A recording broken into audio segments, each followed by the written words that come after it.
Bonjour à tous, ravi de vous retrouver pour notre nouveau numéro d'Azure News et d'Updates pour évoquer les nouveautés et mises à jour Azure parues au cours de la semaine 49 qui s'étale du 29 novembre au 5 décembre. Je m'appelle Arnaud Morvillier, je suis architecte solution cloud et fondateur de la société Grouna qui accompagne les entreprises de toute taille au sein de l'écosystème Azure. Alors, cette vidéo va s'articuler aujourd'hui autour des trois piliers suivants que sont les news, les updates en GA et les updates en preview. Commençons tout de suite avec les news. Alors, four reasons to attend the Put Responsible AI into Practice Azure Digital Event. Bon, alors là, je suis un peu désolé. C'est un event qui avait lieu hier et qui devait parler de toutes les bonnes pratiques autour de l'intelligence artificielle. Donc, évidemment, j'ai un peu de retard, mais n'hésitez pas à vous rendre sur le site Microsoft. Il y aura probablement d'autres events de ce type.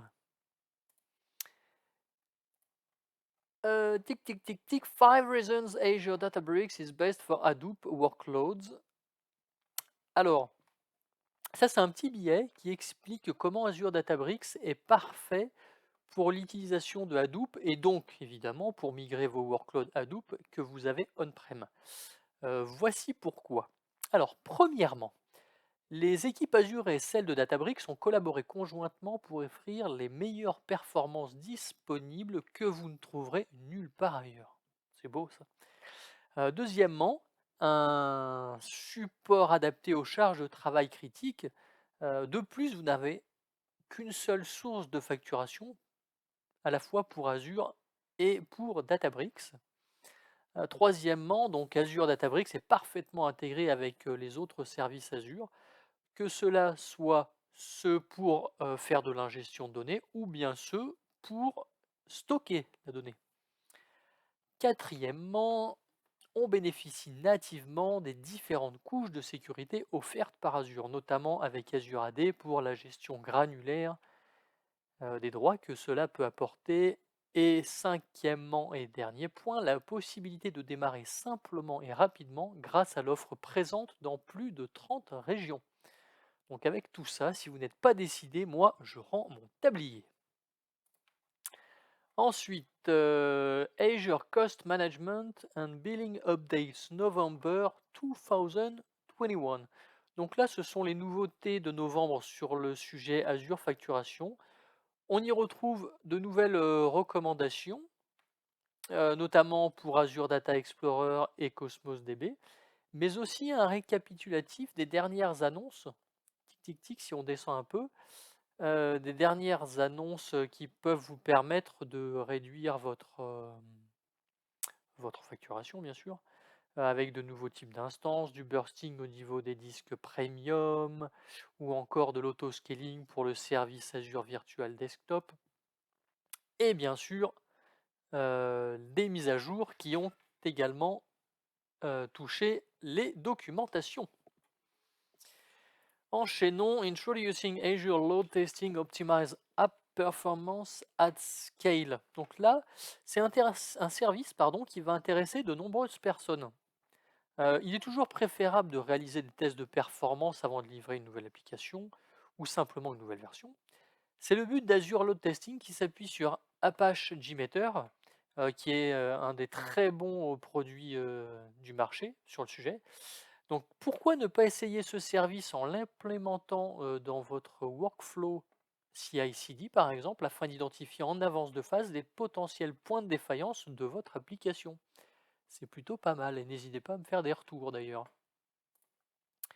Sonic opens more opportunities for network innovation. Alors ce billet fait l'éloge du projet open source Sonic, qui est un système d'exploitation réseau open source basé sur Linux. Donc qui s'exécute en fait des switches de plusieurs fournisseurs. On estime d'ailleurs que d'ici 2025, donc c'est demain, 40% des entreprises feront tourner l'OS Sonic sur leurs environnements de production. Donc n'hésitez pas à approfondir si le réseau est une passion pour vous. Enchaînons avec les annonces en GA. Alors, General Availability creates AKS cluster without local user account. Enfin, j'ai envie de dire, il n'est plus nécessaire de créer un compte local lors du déploiement de clusters AKS grâce à l'intégration avec Azure Active Directory, ce qui fait potentiellement une, un point de sécurité à gérer en moins. Alors, General Availability AKS Node Image Auto Upgrade.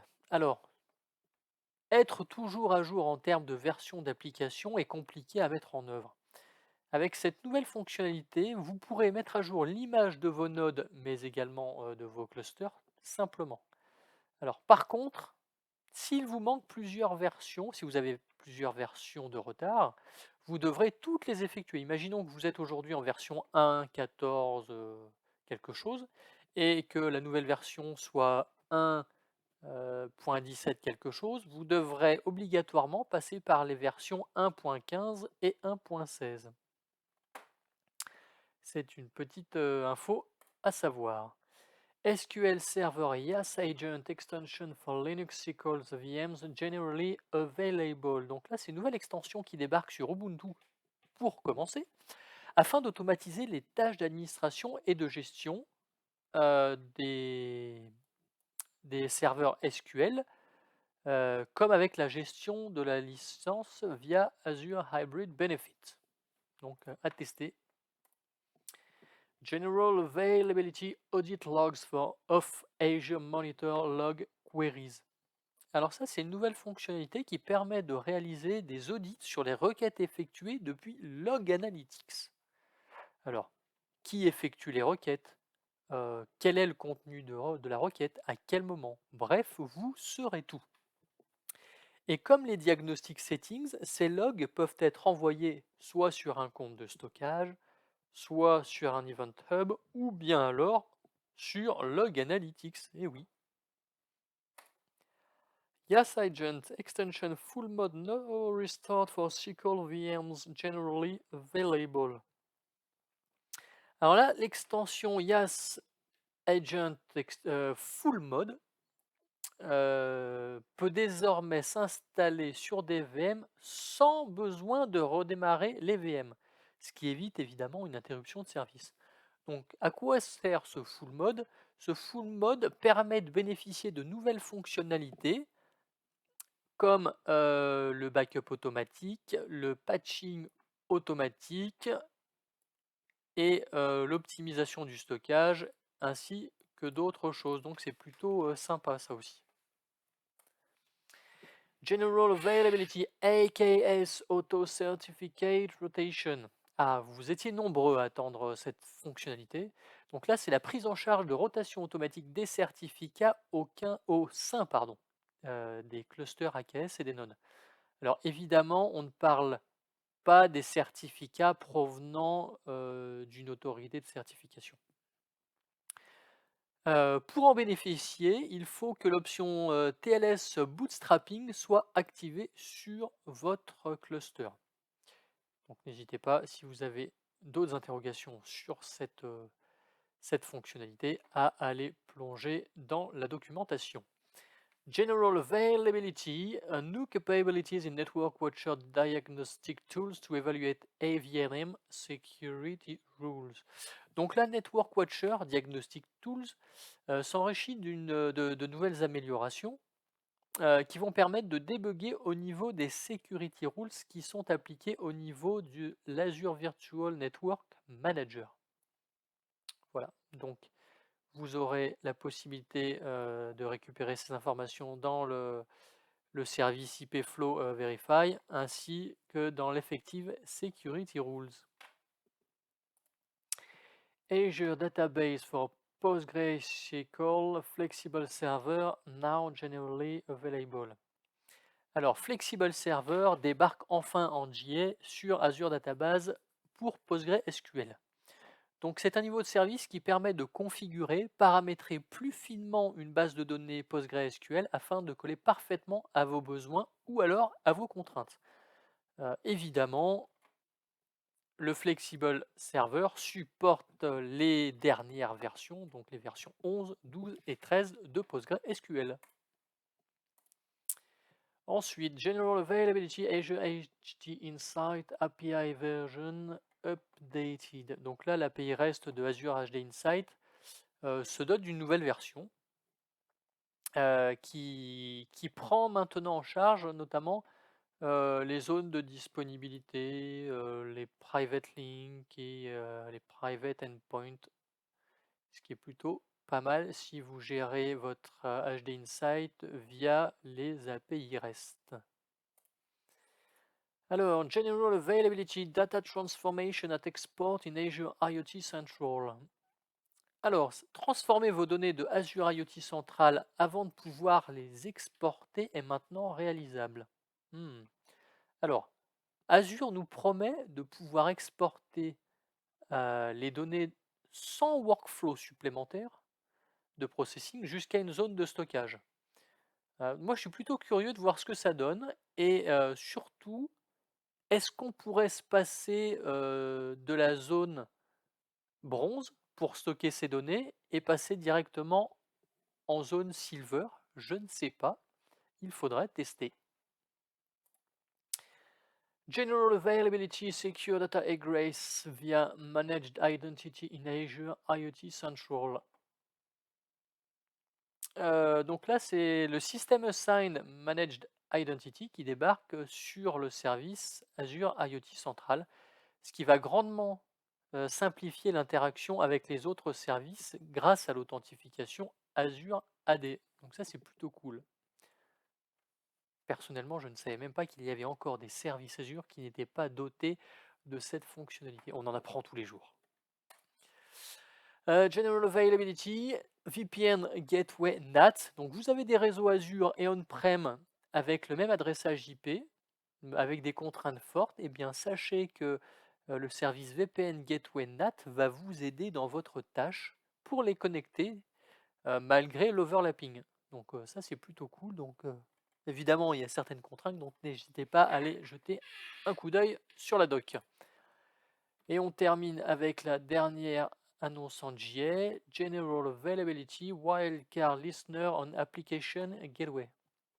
Gateways.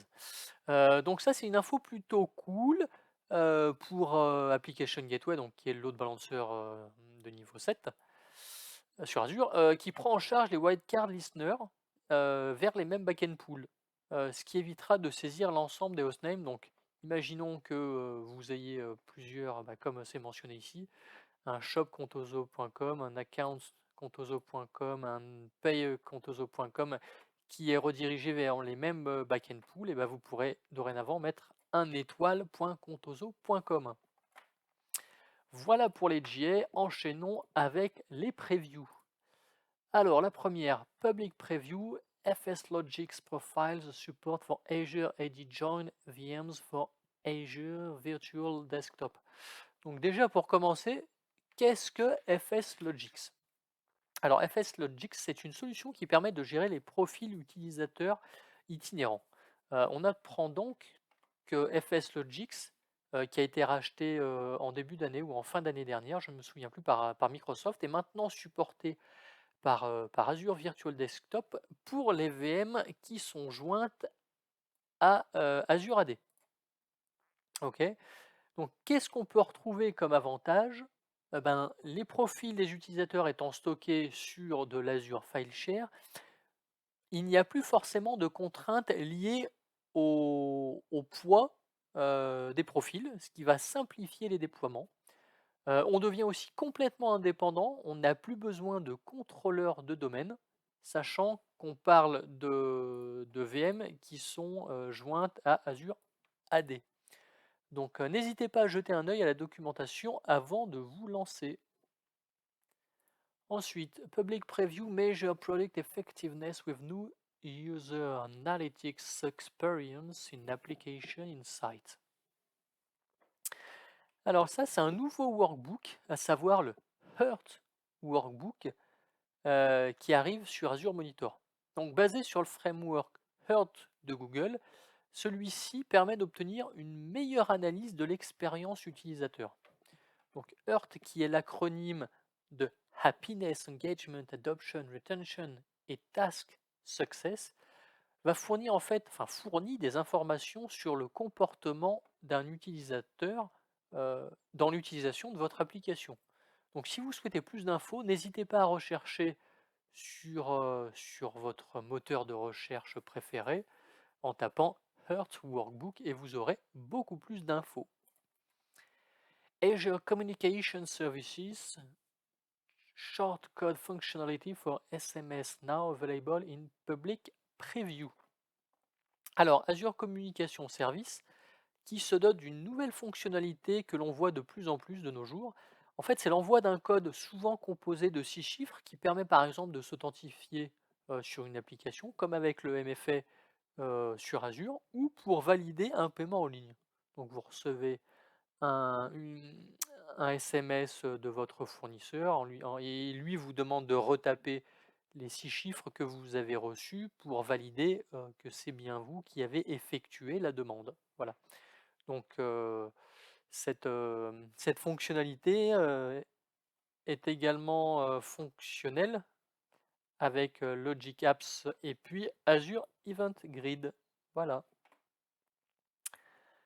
Public Preview Azure Monitor Action Rules are now Alert Processing Rules. Alors l'équipe produit de Azure Monitor a décidé de renommer les Action Rules en Alert Processing Rules. Mais ce n'est pas tout. Il y a aussi des améliorations avec un assistant pour la création et la gestion de vos règles, et puis une navigation simplifiée également, et puis d'autres choses qui peuvent vous intéresser. Public Preview Azure NetApp Files Application Volume Group for SAP HANA.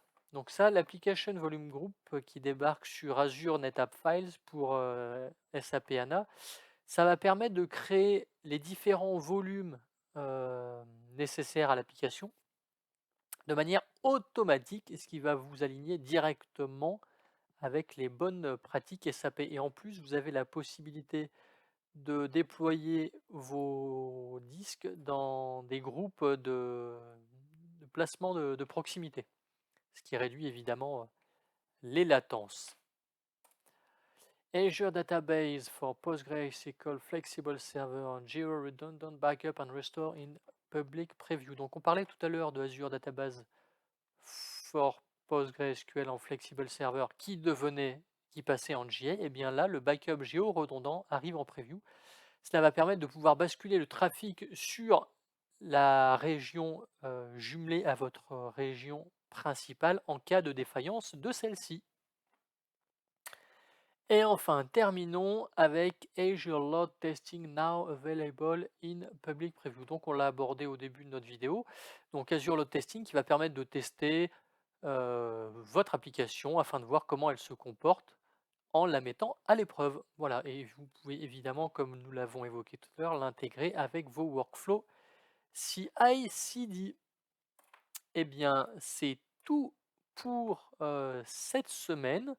Merci à vous de nous avoir suivis. Si vous souhaitez être averti dès la sortie de nos prochaines vidéos, n'hésitez pas à vous abonner à notre chaîne YouTube Growuna. En attendant, je vous souhaite une excellente journée et prenez soin de vous et de vos proches. Merci à vous.